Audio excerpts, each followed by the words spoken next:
Hello all of you and welcome back again. आज का जो हमारा वीडियो है वो अगस्त 2021 के अंतर्राष्ट्रीय क्रोनोलॉजी का पार्ट नंबर 5 है। ये जो पूरी सीरीज़ चली आ रही है इसमें हमने 4 वीडियोस ऑलरेडी अपलोड कर दिए हैं, जहां पर हमने राजस्थान का प्रादेशिक परिदृश्य जो है उसको आधा कंप्लीट कर लिया था। हाफ पोर्शन हम आज कंप्लीट करेंगे, तो इसको देखने से पहले आप जो फर्स्ट पोर्शन है उसको ज़रूर से देख लीजिएगा, यानी वीडियो नंबर 4 जो है उसको आप देख लीजिएगा, जिसका लिंक जो है आपको डिस्क्रिप्शन बॉक्स में अवेलेबल हो जाएगा। तो आज जो हमने लास्ट जो छोड़ा था वो था जनसंख्या स्थिरता पखवाड़ा पे। तो देखिए राज्य भर में जो है जनसंख्या स्थिरता पखवाड़ा जो है उसका आयोजन किया गया। कब आयोजन किया गया? 11 से 24 जुलाई तक। तो वर्ल्ड पॉपुलेशन डे जो है वो 11 जुलाई को आता है, तो इसीलिए जो है 11 से 24 जुलाई तक जो है ये जनसंख्या स्थिरता पखवाड़ा जो है उसको आयोजित किया गया। इस पखवाड़े की थीम थी आपदा में भी परिवार नियोजन की तैयारी, सक्षम राष्ट्र और परिवार की पूरी जिम्मेदारी। ठीक है। और अभी जो हमारी जो प्रजनन दर है यानी कि फर्टिलिटी रेट है वो 2.3% है, यानी कि उसको डिक्रीज़ किया गया। अगर 2000 से देखें तो पहले ये ज़्यादा थी, 4.1% थी, तो अभी इसमें रिडक्शन हुआ है। नेक्स्ट हम देखते हैं। नेक्स्ट आपको अगर दिख नहीं रहा हो तो यहाँ पर लिखा है कप्पा। कप्पा क्या है? तो ये जो है एक नया वेरिएंट है कोविड-19 का, जो कि कहा जा रहा है कि डेल्टा वेरिएंट के मुकाबले जो है थोड़ा मध्यम तरीके का है। तो ये पूछ लिया जाए डेल्टा वेरिएंट, कप्पा वेरिएंट, तो ये सब जो है जो कोविड-19 है उसी के नए वेरिएंट्स है जो म्यूटेट होकर के बने हैं। फिर है साइबर पुलिस थाना। तो देखिए अभी जो है जयपुर में ऑलरेडी साइबर पुलिस थाना भी है, साइबर यूनिट भी है। अभी जोधपुर और भरतपुर के अंदर जो पुलिस थाना है, साइबर पुलिस स्टेशन है, वो अलग से जो है वो खोले गए हैं। नेक्स्ट है जनजाति बाल हॉकी एकेडमी। तो जनजाति बाल हॉकी एकेडमी जो है यानी बच्चों के लिए जो हॉकी एकेडमी है, और वो भी एसटी के जो किड्स होते हैं उनके लिए, तो उसकी स्थापना जो है वो उदयपुर में की जाएगी। इसको प्रस्तावित किया गया है, और इसमें जो है 40 बालक खिलाड़ियों का चयन जो है वो किया जाएगा। फिर नेक्स्ट है सिनेमा हॉल ऑन व्हील्स। तो देखिए सिनेमा हॉल ऑन व्हील्स विद्यार्थियों को डिजिटल शिक्षा के साथ साथ डिजिटल अवेयरनेस के बारे में जानकारी देने के लिए लागू किया जाने वाला एक नवाचार है। सिनेमा ऑन व्हील्स एक पहिए पर चलता फिरता मिनी थिएटर है, जिसके द्वारा राज्य के ग्रामीण क्षेत्रों के बच्चों को शैक्षिक फिल्में जो है वो दिखाई जाएगी। एजुकेशन से रिलेटेड जो मूवीज़ हैं वो बच्चों को इसमें दिखाई जाएगी। नेक्स्ट आर्टिकल है विद्या संबल योजना के ऊपर। तो मुख्यमंत्री जो हैं उन्होंने विद्या संबल योजना के तहत गणित, विज्ञान और अंग्रेजी विषयों के विशेषज्ञ व्यक्तियों की सेवाएं लेने के लिए जो है उसमें प्रस्ताव का अनुमोदन किया है। यानी कि इसमें क्या होगा कि क्लास 9 से लेकर के 10 तक के जो बच्चे हैं उनको मैथ्स, साइंस और इंग्लिश के जो विषय हैं उनके अंदर कोचिंग देने के लिए जो है टीचर्स को जो है इसमें रखा जाएगा। तो विद्यार्थियों के लिए एक शैक्षणिक सत्र में अधिकतम 3 महीने के लिए गणित, विज्ञान और अंग्रेजी विषयों की कोचिंग सुविधा जो है इसमें उपलब्ध करवाई जाएगी। फिर है वर्ल्ड जूनोसिस डे। तो वर्ल्ड जूनोसिस डे जो है उसको राज्य के अंदर मनाया गया 6 जुलाई को। तो देखिए सबसे पहले हमें ये पता होना चाहिए कि जूनोटिक बीमारियां कौन सी होती है। जूनोटिक का मतलब होता है ऐसी बीमारियां जो जानवरों से इंसानों के अंदर आती है। ठीक है। एनिमल टू ह्यूमन ट्रांसमिशन जिसका होता है उसको जूनोटिक बीमारियां कहते हैं। इस बार का जो थीम था जूनोटिक दिवस का वो था let's break the chain of zoonotic transmission. और इसमें लिखा है कि जूनोटिक संक्रामक रोग जो है जानवरों से मनुष्यों में होता है, ये तो मैंने आपको बता दिया। राज्य के जो पशु चिकित्सालय हैं वहाँ पर जो श्वान होते हैं, डॉग्स जो होते हैं, उनको एंटी रेबीज़ का टीकाकरण जो है वो इस दिन जो है वो किया गया है। फिर नेक्स्ट है जनसंघ जमाने के कद्दावर नेता और पूर्व विधायक मांगीलाल मेघवाल जो हैं उनका भी अभी जो है निधन हो गया है, तो वो इसके अंदर थोड़ा सा ध्यान में रखना है। पप्पूराम सामोता कौन है? तो सीकर जिले के त्रिलोकपुरा निवासी जवान पप्पूराम सामोता जो है उनको गलवन वैली में जो है उन्होंने जो है वो शहीद हो गए हैं, तो उनके बारे में है। फिर जो है राजस्थान स्टेट गैस। तो देखिए राजस्थान स्टेट गैस राज्य सरकार व गेल गैस की 50-50% की भागीदारी का एक संयुक्त वेंचर है, और इसके संचालक मंडल में 2 नए सदस्यों को शामिल करने का निर्णय इसके संचालक मंडल की वर्चुअल बैठक में लिया गया। और इसमें जो है बस इतना ही ध्यान रखना है कि राजस्थान स्टेट गैस जो है उसमें क्या है, तो उसके अंदर अभी निर्वाचक मंडल के अंदर जो है 2 नए सदस्यों को लेने का निर्णय किया गया है, और अब इसमें जो होगा कि 2 तो राज्य सरकार के और 2 जो है वो गेल के जो है वो प्रतिनिधि इसके अंदर होंगे। ठीक है। फिर है जाहोता के बारे में। जाहोता क्या है? तो जाहोता पंचायत समिति है जालसू में स्थित ये ग्राम जाहोता है, जो राजस्थान का पहला ODF प्लस ग्राम जो है वो घोषित किया गया है। ODF open defecation free plus जो है ग्राम इसको घोषित किया गया है। स्वच्छ भारत मिशन ग्रामीण योजना के तहत केंद्र सरकार की टीम द्वारा निरीक्षण करने के बाद जाहोता ग्राम को ODF प्लस घोषित किए जाने की सहमति जो है वो प्रदान की गई है। फिर नेक्स्ट है तो नेक्स्ट एक ग्राम पंचायत है जिसका नाम है बांदरा, और ये जो है राजस्थान भू राजस्व अधिनियम 1956 की धारा 102 के तहत बाड़मेर तहसील की ग्राम पंचायत में कृषि उपज मंडी समिति बाड़मेर को मिनी फूड पार्क जो है वो बनाने की मतलब उसको मिनी फूड पार्क बनाने के लिए यहाँ पर 100 बीघा भूमि आवंटन जो है उसके प्रस्ताव को मंजूरी दी गई है। तो ये जो है बजट के अंदर प्रावधान किया गया था कि जो है हमारे हर जिले के अंदर जो है एक मिनी फूड पार्क जो है वो बनाया जाएगा, और इसी के तहत जो है इस वर्ष प्रथम चरण में पाली, नागौर, बाड़मेर, जैसलमेर, जालोर, सवाई माधोपुर, करौली, बीकानेर, दौसा जैसे जिलों में 200 करोड़ की लागत से मिनी फूड पार्क जो है वो बनाए जाने हैं इसके प्रथम चरण में। फिर है कलराज मिश्र निमित्त मात्र हूँ मैं, ये हमारे जो राज्यपाल हैं उनकी एक बायोग्राफी है जो कॉफ़ी टेबल के लिए इनका जो है इस बायोग्राफी का विमोचन हुआ है। फिर राजस्थान राउंड अप की कुछ न्यूज़ देख लेते हैं क्या इंपॉर्टेंट है। फिर देखिए राजस्थान राउंड अप की पहली न्यूज़ है कि 2 अक्टूबर 2021 को प्रशासन शहरों के संग, प्रशासन गाँवों के संग नहीं, प्रशासन शहरों के संग जो अभियान है उसका शुभारंभ किया गया है, जिसके तहत जितने भी स्थानीय निकाय हैं उन क्षेत्रों के अंदर 10 लाख पट्टे देने का जो है वो लक्ष्य रखा गया है। फिर है नगरीय विकास मंत्री शांति धारीवाल जो है उन्होंने उदयपुर में एक कानपुर इलाके के अंदर इंटरनेशनल क्रिकेट स्टेडियम जो है वो बनना प्रस्तावित है। ठीक है, तो वहाँ जो है ज़मीन का अलॉटमेंट किया गया है। कहाँ पर बनना प्रस्तावित है? उदयपुर के कानपुर इलाके में। ठीक है, फिर जो है नेक्स्ट जो आर्टिकल है वो हम मध्य प्रदेश का देखते हैं, तो ये इम्पॉर्टेंट है हमारे लिए। देखिए सतपुड़ा टाइगर रिजर्व को मिला अर्थ नेटवेस्ट ग्रुप अर्थ हीरोज़ पुरस्कार। ठीक है, तो मध्य प्रदेश के अंदर सतपुड़ा टाइगर रिजर्व है उसको सर्वश्रेष्ठ प्रबंधन के लिए जो है अर्थ गार्जियन श्रेणी में नेट वेस्ट ग्रुप अर्थ हीरोज़ का जो है वो पुरस्कार मिला है। सतपुड़ा टाइगर रिजर्व जो है उसको विश्व धरोहर की संभावित सूची में जो है वो भी शामिल किया गया है, और ये जो है जो सतपुड़ा टाइगर रिजर्व है ये होशंगाबाद ज़िले के अंदर है, और जो है डेक्कन बायोजियोग्राफिक क्षेत्र का भी ये हिस्सा है। सतपुड़ा टाइगर रिजर्व को भारत के मध्य क्षेत्र के इकोसिस्टम की आत्मा कहा जाता है, तो इसलिए ये इंपॉर्टेंट है, इसके बारे में ये नॉलेज आपको होनी चाहिए। फिर फोर्टिफाइड चावल वितरण की पायलट योजना, तो पायलट योजना कहाँ चल रही है ये इंपॉर्टेंट नहीं है। फोर्टिफाइड का क्या मतलब होता है ये इंपॉर्टेंट है। फोर्टिफाइड का मतलब ये है कि अगर मान लीजिए कोई भी खाद्य पदार्थ है उसके अंदर एडिशनली जैसे मान लीजिए खाने में मैग्नीशियम और जिंक की मात्रा या जो चीज़ें हैं उनको अगर ऐड कर दिया जाता है खाने में तो वो हो गया फोर्टिफाइड, यानी कि उसके न्यूट्रिएंट्स की मात्रा को जब हम बढ़ा देते हैं तो उसको फोर्टिफाइड कहा जाता है। ठीक है, और फिर जो है इसमें एक है देवारण्य योजना, ये जो मध्य प्रदेश में आयुष को बढ़ावा देने और उसे रोजगार से जोड़ने के लिए राज्य सरकार ने देवारण्य योजना जो है उसको चलाया है। तो ऐसी योजनाएं जो है अलग जो है उसमें भी चलाई जा सकती हैं। फिर नेक्स्ट है, फिर ये जो कुछ न्यूज़ है ये जो हमारा नेशनल जब हमने पढ़ा था राष्ट्रीय परिदृश्य उससे रिमेनिंग न्यूज़ है उसको हम देख लेते हैं। तो देखिए जम्मू कश्मीर में जो उच्च न्यायालय यानी हाई कोर्ट है उसका भी नाम बदला गया है। तो पहले इसका नाम ये था केंद्र शासित प्रदेश जम्मू कश्मीर और केंद्र शासित प्रदेश लद्दाख संयुक्त उच्च न्यायालय। अब इसका नाम चेंज हो गया है, इसको नाम रखा गया है जम्मू कश्मीर एवं लद्दाख उच्च न्यायालय। ठीक है, तो राष्ट्रपति रामनाथ कोविंद द्वारा इस बदलाव को प्रभावी करने के लिए जम्मू कश्मीर पुनर्गठन कठिनाइयों का निवारण आदेश 2021 पर हस्ताक्षर कर दिए जाने के पश्चात विधि मंत्रालय में न्याय विभाग ने इस आदेश को जो है वो अधिसूचित किया है। ठीक, फिर है सेला सुरंग के बारे में। ये सेला सुरंग किधर है? तो तवांग अरुणाचल प्रदेश के लिए हर मौसम में, तवांग एक जिला है अरुणाचल प्रदेश का, तो वहाँ जो है हर मौसम में कनेक्टिविटी प्रदान करने के उद्देश्य से बनाई जा रही निर्माणाधीन सेला सुरंग के एस्केप ट्यूब का अंतिम विस्फोट जो है वो किया गया है। तो ये है कहाँ पर ये पता होना चाहिए, और दूसरा ये पता होना चाहिए कि इसके निर्माण पूर्ण होने पर जो ये सेला सुरंग होगी ये 13,000 फीट से अधिक ऊंचाई पर दुनिया की सबसे लंबी बाईलेन सड़क सुरंग जो है ये बन जाएगी। ठीक है, तो ये हमको पता होना चाहिए। फिर है जिला खनिज कोष, तो केंद्र सरकार ने राज्य से जिला खनिज कोष यानी डिस्ट्रिक्ट मिनरल फंड का पूरा नियंत्रण जो है अपने हाथों में लिया है, यानी राज्यों से अब जो है ये जो डिस्ट्रिक्ट मिनरल फंड है वो इसके सेंट्रल गवर्नमेंट के पास में आ जाएगा। ये खनन पट्टा धारकों से अनिवार्य योगदान से अर्जित धन में से किसी भी व्यय को मंजूरी देने या अनुमोदित करने के राज्य के अधिकार को अस्वीकार करता है, यानी कि अब इसमें स्टेट का जो इंटरवेंशन है वो कम हो जाएगा। इस कदम की आवश्यकता इसलिए पड़ी क्योंकि डीएमएफ के धन को राज्य स्तर के कोष या मुख्यमंत्री राहत कोष के समेकित कोष में स्थानांतरित किया जा रहा था।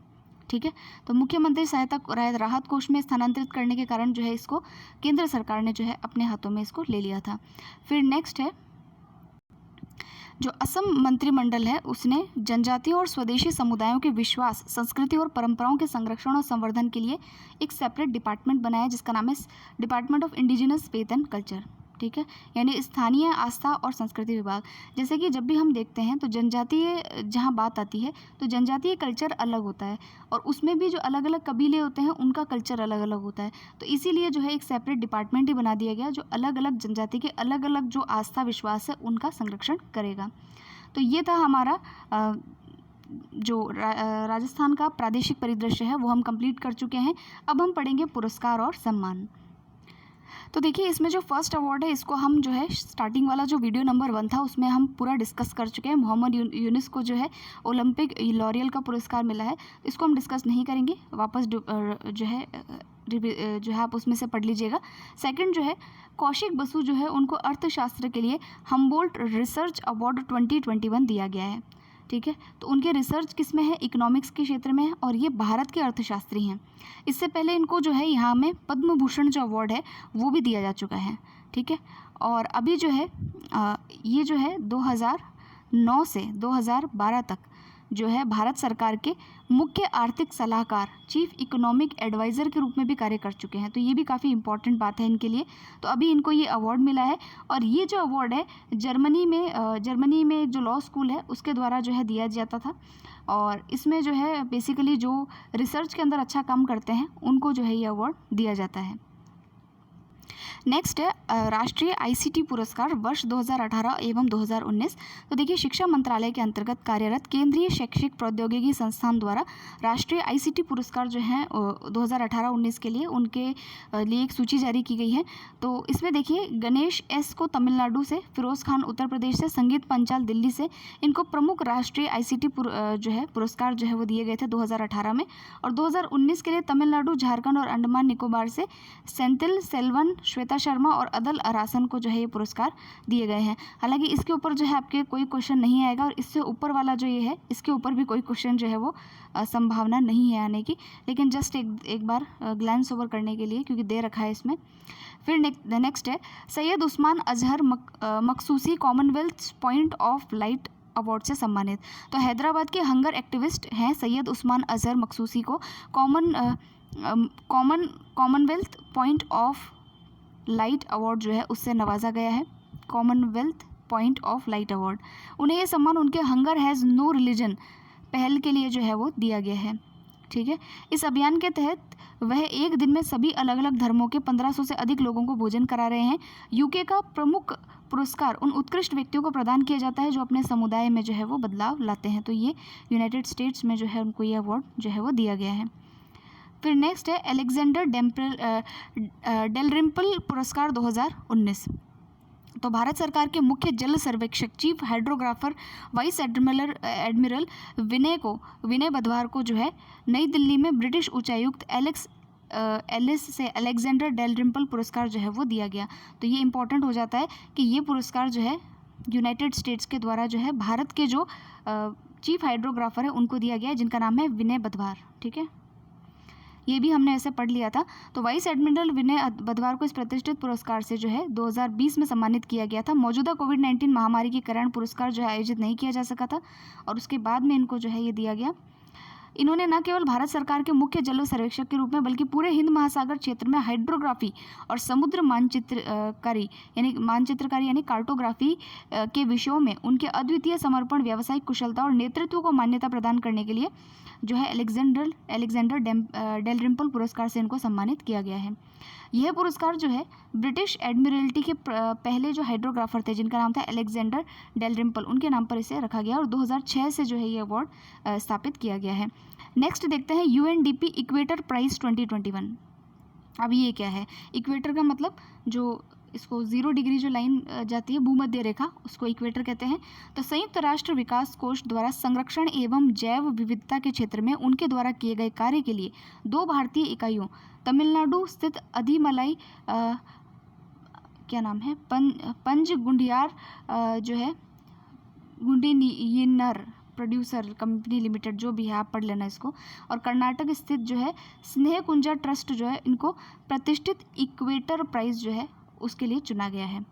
तो इस पुरस्कार से लैटिन अमेरिकी और कैरिबियन के जो 5 देश हैं और अफ्रीका के 2, एशिया प्रशांत के इतने जो देश, ऐसे करके 10 संस्थाओं को जो है सम्मानित किया गया। और भारत की 2 संस्थाएं, एक तमिलनाडु की और एक कर्नाटक की, उनको जो है UNDP इक्वेटर प्राइज़ जो है वो दिया गया है। ठीक है, और इसके अलावा जो है इनको ये पुरस्कार जो है जैव विविधता के संरक्षण के क्षेत्र में जो है वो दिया जाता है। ठीक है, और ये पुरस्कार है किसका? इक्वेटर प्राइज़ पुरस्कार UNDP के द्वारा। ठीक है, तो ये ध्यान में रखना है इसमें। फिर है नेक्स्ट जो है सीनियर जो डिफेंडर है, मतलब अभी जो अवार्ड देख रहे हैं हम, वो जो है हॉकी के अंदर जो सर्वश्रेष्ठ प्लेयर हैं उनको दिया जा रहा है। तो अखिल भारतीय फुटबॉल महासंघ जो है उनके द्वारा ये अवार्ड जो है, हॉकी नहीं, फुटबॉल के अंदर जो ये अवार्ड है वो दिया जा रहा है। तो ये अवार्ड जो है अखिल भारतीय फुटबॉल महासंघ के द्वारा दिया गया। तो सर्वश्रेष्ठ भारतीय फुटबॉलर जो है उसमें ये अवार्ड जो है संदेश झिंगन को दिया गया, और महिलाओं में एन बाला देवी को जो है ये पुरस्कार दिया गया है। तो इसका नाम आप ध्यान रखेंगे। और फिर उसके बाद है बाला देवी के बारे में कुछ है। तो उल्लेखनीय है कि बाला देवी को इस पुरस्कार हेतु 3री बार चुना गया है। इससे पूर्व 2014-15 में भी ये पुरस्कार जो है वो जीत चुकी हैं। ठीक है, और ये वह यूरोप में एक पेशेवर अनुबंध पर हस्ताक्षर करने वाली पहली भारतीय महिला फुटबॉलर भी हैं। तो ये भी इनके बारे में कोई अच्छी इन्फॉर्मेशन है। फिर है पिछले वर्ष 2019-20 के लिए यह पुरस्कार भारतीय महिला टीम की मिडफील्डर संजू यादव को जो है वो दिया गया था। फिर है अखिल भारतीय फुटबॉल महासंघ के 2020-21 के इन पुरस्कारों के तहत घोषित जो पुरस्कारों की सूची है उसमें सभी के नाम लिखे हुए हैं। सबसे सर्वश्रेष्ठ रेफरी कौन है, सहायक रेफरी कौन है, लेकिन अब महिला पुरुष खिलाड़ियों का नाम याद रखेंगे उतना ही काफ़ी रहेगा। नेक्स्ट हम देखते हैं। नेक्स्ट आर्टिकल है वो है कुवेम्पु पुरस्कार 2020 को लेकर के। ये जो कुवेम्पु पुरस्कार होता है ये 2013 के अंदर ही स्थापित किया गया था, और जो भारतीय संविधान में प्रस्तावित जो मान्यता प्राप्त भाषाएं हैं उनमें अगर किसी ने अच्छा साहित्य लिखा है और योगदान दिया है तो उसको ये अवार्ड दिया जाता है। तो एक 20वीं सदी के दिवंगत कन्नड़ के कवि थे जिनका नाम था कुवेम्पु, उनके नाम पर जो है इसको अवार्ड बनाया गया है। तो ओडिशा के प्रसिद्ध कवि और उपन्यासकार हैं जिनका नाम है राजेंद्र किशोर पांडा, उनको जो है ये अवार्ड इस बार का दिया गया है उनकी रचना के लिए। फिर नेक्स्ट है 74वां कान फिल्म समारोह टाइटन को मिला पाम डी और पुरस्कार। तो ये जो कान फिल्म फेस्टिवल है ये कहाँ पर होता है सभी को पता है, फ्रांस के अंदर आयोजित होता है, और इसके अंदर जो है जो टाइटन नाम की जो फिल्म है उसको जो है अवार्ड मिला है। प्रतिष्ठित पुरस्कार है पाल्मे डी और अवार्ड। ठीक है, फिर है क्योंकि ये अवार्ड जो है विदेशी उनको मिला है तो इतना हमारे लिए इम्पोर्टेंट नहीं होता है, लेकिन इंडिया में अगर किसी को अवार्ड मिला है तो वो देखते हैं। तो पायल कपाड़िया जो है उन्होंने जीता है ऑयल डी और अवार्ड। तो निर्देशक हैं ये पायल कपाड़िया, इनको ए नाइट ऑफ नोइंग नथिंग इसको जो है 74वें कान फिल्म महोत्सव में सर्वश्रेष्ठ डॉक्यूमेंट्री के लिए जो है ऑयल डी और यानी गोल्डन आई का पुरस्कार जो है वो दिया गया है। फिल्म समारोह में विभिन्न वर्गों में 28 वृत्तचित्र दिखाए गए थे जिनमें से कपाड़िया के वृत्तचित्र ने प्रतिष्ठित पुरस्कार जो है वो प्राप्त किया है। ए नाइट ऑफ नोइंग नथिंग को डायरेक्टर्स फोर्टनाइट के हिस्से के रूप में जो है वो प्रदर्शित किया गया था। ठीक है, राउंड अप के अंदर एक न्यूज़ देख लेते हैं कि वर्ल्ड के नंबर 1 पैरा शटलर हैं जिनका नाम है प्रमोद भगत। इनको जो है 2021 में जुलाई में जो है 2019 के लिए इंडियन स्पोर्ट्स ऑनर में differently abled sports person of the year का अवार्ड जो है वो दिया गया है। ठीक है, फिर नेक्स्ट हम पढ़ते हैं खेल परिदृश्य के ऊपर। अवार्ड्स और जो हैं वो तो हमारे कंप्लीट हो गए हैं, पुरस्कार और सम्मान। अब हम खेल परिदृश्य पे चलते हैं। तो खेलों में क्या इंपॉर्टेंट चीज़ है वो देख लेते हैं। सबसे पहले टेनिस गेम पे आते हैं। मैंने कई बार बताया कि टेनिस के अंदर जो ग्रैंड स्लैम होते हैं वो काफ़ी इंपॉर्टेंट होते हैं। तो ग्रैंड स्लैम में विम्बलडन है, फ्रेंच ओपन है, US ओपन है, ऑस्ट्रेलियन ओपन है, ये 4 ग्रैंड स्लैम्स होते हैं। तो ये इंपॉर्टेंट है, एक साल में ये 4 होते हैं। तो ये देखिए विम्बलडन जो है ये सबसे बड़ा होता है इसके अंदर। तो इसके अंदर नोवाक जोकोविच और एशले बर्टी जो है वो एकल खिताबों के जो है विजेता रहे हैं। इसका आयोजन विम्बलडन लंदन UK के अंदर हुआ है। ठीक है, तो इसके अंदर नोवाक जोकोविच जो कि सर्बिया के खिलाड़ी हैं और ऑस्ट्रेलिया की है एशले बर्टी। ठीक है, तो इनको ये जो है एकल का खिताब जो है इसके अंदर दिया गया है। और एशले बर्टी ने पहली बार ही जो है विम्बलडन में एकल खिताब अपने नाम किया है, और जो जोकोविच है उनको तो 6ठी बार जो है विम्बलडन का पुरस्कार जो है वो मिला है। बस इतना ही जानना था इसमें। फिर नेक्स्ट है और एक इस स्टेप आगे है इसमें कि भाई अगर युगल के अगर आपको थोड़ा नाम ध्यान रहते हैं तो क्योंकि एक बार बैडमिंटन युगल का शायद कुछ पुरस्कार था कंपटीशन था बैडमिंटन के अंदर, और उसमें RS प्रीलिम्स के अंदर क्वेश्चन पूछा हुआ था कि किसने जीता। वो चाइना की कोई खिलाड़ी थी, वो जीती थी उसमें। तो हम कभी कभी कैजुअली पढ़ जाते हैं, लेकिन वो जो है इंपॉर्टेंट चीज़ें होती है, तो कोई नहीं, देख लेते हैं। तो जो युगल खिताब है वो जो है पुरुषों के युगल के अंदर निकोला मैक्टिक और मेटे पाविक ने जो है, ये क्रोएशियाई खिलाड़ी हैं, उन्होंने ये अवार्ड जीता है। महिला युगल के अंदर अगर हम देखें तो चीनी ताइपे की हसी सू वेई और बेल्जियम की एलिसे मार्टिस ने जो है ये अवार्ड जीता है। मिश्रित युगल की अगर हम बात करें तो नील स्कूपस्की और अमेरिका की देसीरा क्राविस्की ने जो है ये अवार्ड जीता है। ठीक है, तो ये इसकी पूरी लिस्ट है, एक बार आप देख लीजिएगा, आपको ध्यान में रह जाएगी।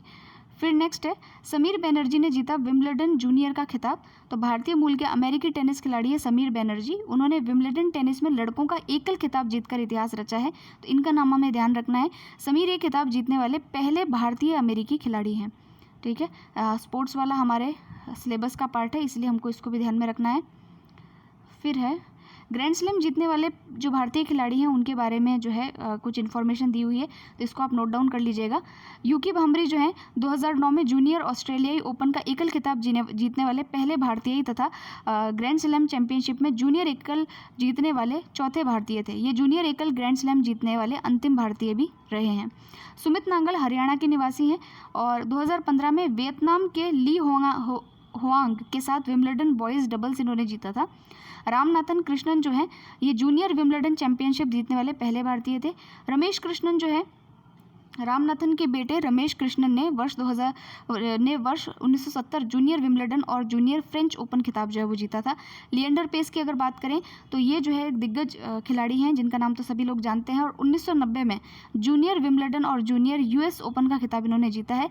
पेस जूनियर ऑस्ट्रेलियाई ओपन में भी जो है उप विजेता रह चुके हैं। तो खिलाड़ियों के नाम हमें थोड़ा पता होना चाहिए कि ये खिलाड़ी भारत से संबंधित है जिन्होंने विंबलडन में पार्टिसिपेट किया और जीत भी दर्ज की थी। तो इतना अगर नहीं याद रहे इनके बारे में कौन सा कब खिताब जीता तो वो छोड़िए, नाम ध्यान रह जाए वो काफ़ी है। ठीक है, फिर जो नेक्स्ट है ये है हम्बर्ग यूरोपियन ओपन। तो इतना ध्यान रखना है कि ये जो हम्बर्ग यूरोपियन ओपन है इसका संबंध किससे है, तो कंफ्यूज नहीं होना इसमें। ये बैडमिंटन से रिलेटेड नहीं है, ये जो है टेनिस से रिलेटेड ही जो है प्रतियोगिता है। अब इसमें ये विजेता उपविजेता कौन है ये याद रखने की ज़रूरत नहीं है। फिर है हॉल ऑफ फेम ओपन। अब ये हॉल ऑफ फेम ओपन जो है ये भी किससे संबंधित है, तो ये संबंधित है किससे, टेनिस से। तो इतना ध्यान रह जाए तो इसमें काफ़ी है। फिर हम नेक्स्ट चलते हैं। नेक्स्ट क्रिकेट में देखते हैं। तो क्रिकेट में जो न्यूज़ है वो है ICC में शामिल हुए 3 नए सदस्य। उन 3 सदस्यों का नाम है ताजिकिस्तान, स्विट्ज़रलैंड और मंगोलिया। ये 3 नए सदस्य ICC में शामिल हुए हैं। ICC यानी कि इंटरनेशनल क्रिकेट काउंसिल।